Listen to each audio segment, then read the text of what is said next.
This year, commemorating the 75th anniversary to the end of World War II, America honors the veterans who have been so aptly named the Greatest Generation.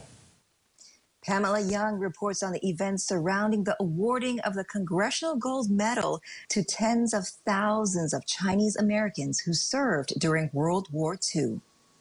Several dozen of those veterans were expecting to receive their medals in a ceremony in Washington, D.C. this past April, and then COVID struck. That ceremony is now virtual, scheduled for December. But first, what is the Congressional Gold Medal? It is the highest civilian honor awarded by Congress. The first went to George Washington in 1776. Later recipients included Ulysses S. Grant, Orville and Wilbur Wright, and Neil Armstrong. As those of the Greatest Generation aged, Congress took note and awarded the medal to ethnic groups who served despite discrimination and hardship. The Tuskegee Airmen, 2006. Native American Code Talkers, 2008. The Nisei of the 100th Battalion, 442nd and MIS, 2010. And Filipino Veterans, 2016. So far, 163 individuals and groups have received the honor, and soon one more will be added to the list.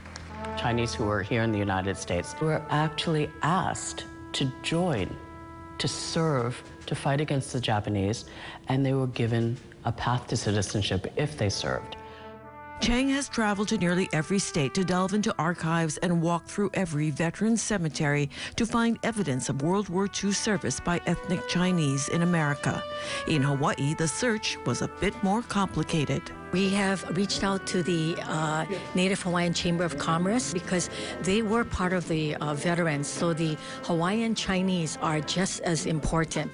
That means Hawaiian veterans with Chinese blood like Daniel Akaka, William Richardson, and Francis Brown Y are among the posthumous honorees. Many have been hurt, many have been killed. I think the Congressional Medal represents that. It's a source of pride, and it's finally recognition for contributing significantly to the war effort. That ceremony is especially meaningful this year when so many Chinese Americans are facing discrimination and acts of violence in the wake of COVID-19. Pamela Young, KHON2 News, working for Hawaii. And this weekend, KHON2 will present a look at the challenges and triumphs of the Greatest Generation through the war years in a holiday special called Peace on Their Wings. The program, produced by Pamela Young and introduced by Joe Moore, airs this Sunday at 7 o'clock. So get ready to tune in because I'm glad to see that they're still honoring. Don't forget, the Greatest Generation.